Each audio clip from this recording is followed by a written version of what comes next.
Olá, sejam todos muito bem-vindos. O meu nome é Marcos, eu sou do canal do Escritor Cínico e esse é o vlog do Vivo Livros. E cumprindo aquele meu desafio de ler 12 livros no ano de 2017, nós estamos no mês 11 e eu cheguei ao meu 11º livro. Trata-se de O Rosto de um Outro, um livro do autor japonês Kobo Abe. Vou começar falando primeiro do autor japonês. Quem é ele? O Kobo nasceu em 1924 no Japão. Na sua adolescência, na sua pré-adolescência, ele foi levado para a Manchúria e depois ele volta para o Japão. Inicialmente ele ia seguir a carreira do seu pai, que era médico. Chegou inclusive a se matricular numa universidade japonesa, só que ele percebeu ao terminar o curso que não era isso que ele queria. Então ele se dedicou a escrever livros e depois a ser dramaturgo, escrever peças para teatro. Os críticos o definem como um autor experimental e a sua característica é ser um autor experimentalista. E por conta disso, ele escreve livros que muitas vezes para determinados leitores e espectadores que foram assistir às suas peças não tem pé nem cabeça, mas dentro desse experimentalismo ele sempre trata de assuntos polêmicos da sociedade, como esse livro, que é A História do Rosto. Vamos ao plot do livro. O livro é dividido em 3 blocos. O próprio narrador já explica. Ele está escrevendo uma grande carta para sua esposa e ele escreveu isso em 3 blocos. Um preto, um branco e um cinza. E essa história se desenvolve dele fazendo questionamentos sobre o rosto. E por que isso? Ele é um homem de classe média que tem um bom emprego como um coordenador de um laboratório, que sofre um acidente. Ele trabalha em um laboratório químico e uma determinada substância cai em seu rosto e ele fica com o lado esquerdo do rosto todo deformado. A partir do momento em que isso acontece, a vida dele muda. Ele percebe que as suas relações pessoais com os amigos e mesmo com os seus subordinados não é mais a mesma. Isso por quê? Porque quando ele se aproxima, a forma como ficou o seu rosto, mesmo estando com bandagens, porque ele só se apresenta dessa forma, as pessoas sentem uma determinada repulsa toda vez que o veem. Isso começa a desenvolver nele uma obsessão. E que obsessão é essa? É criar uma máscara para substituir o seu rosto. Só que tem que essa máscara não é do seu próprio rosto, é uma máscara diferente de um outro rosto. Ele quer ser uma outra pessoa. E por que isso? Porque ele percebe a importância do rosto. É a primeira coisa que o outro ser humano vê. Antes da pessoa abrir a boca, o outro já está julgando pela a sua fisionomia, pelo o seu rosto. E isso passa a incomodar ele demais. Então o livro é o desenvolvimento de suas reflexões sobre essa questão da aparência, como isso é importante na nossa sociedade.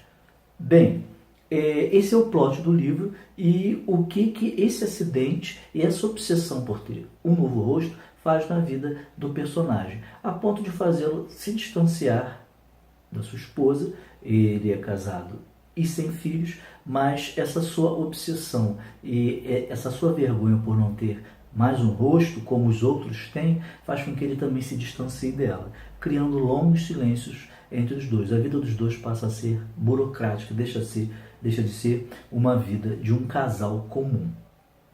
Eu anotei aqui algumas frases que eu acho importante e que demonstram a profundidade do livro, Deixa eu ler aqui para vocês. A primeira é essa aqui, ó. A vida seria bem mais fácil se o fingimento sempre desmoronasse como um frágil castelo de areia. O personagem principal percebe que as pessoas, apesar de não ter uma máscara como a gente conhece, como a do teatro novo, elas vivem usando máscara. Então, seria ótimo se elas não fossem tão fingidas, e essa máscara desmoronasse assim que a gente começasse a conversar, que as pessoas demonstrassem através do rosto mais sensibilidade, mais idoneidade, mais verdade. Um outro aqui, que me chamou também a atenção, é o seguinte: só os resultados dos estudos que realizei até aquele momento já me levaram a reconhecer, ainda que a contragosto, que a fisionomia tinha alguma correlação com psicologia e personalidade.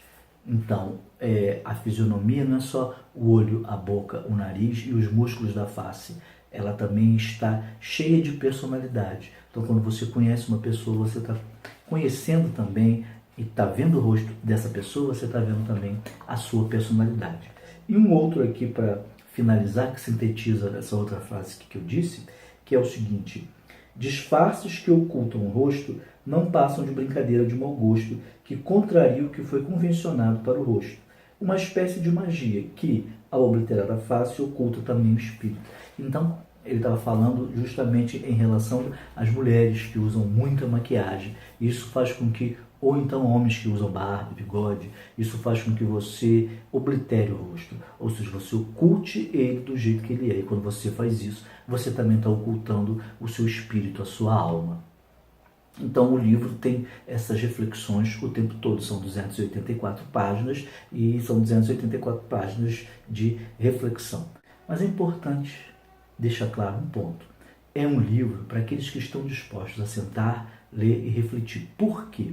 O estilo do narrador é um estilo detalhista. Quando ele está falando sobre a confecção da máscara, ele passa páginas e páginas falando sobre o tipo de material, a forma como preencheu a máscara, o silicone que ele usou, a cor, a determinada luz que ele deixou exposta para que a máscara ficasse de uma forma que agradasse ele, como ele escolheu um rosto, um outro rosto, depois de pesquisar várias bocas, olhos, nariz, etc. Então isso consome muitas páginas e se o leitor não é paciente, vai achar o livro enfadonho, porque isso vai se prolongar não somente enquanto ele está explicando como fez a máscara, mas também após ele usar a máscara, quais são as conclusões que ele tira. É um bom livro? É um bom livro.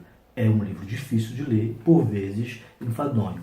Mas isso não tira de forma nenhuma a curiosidade e o prazer de ler para saber o que vai acontecer ao longo das páginas. Mas para aqueles que realmente quiserem se aventurar, que gostam de ler, que gostam de saborear as palavras, que o livro é cheio de metáforas o tempo todo. Então, pessoal, é isso. Se vocês gostaram do vídeo, não deixem de dar o seu like, o seu joinha. Se não são inscritos no canal, se inscrevam, compartilhem o vídeo e comentem também. Que a gente volta em um próximo vídeo, acredito eu agora em dezembro, para finalizar esse desafio, ok? Um abraço!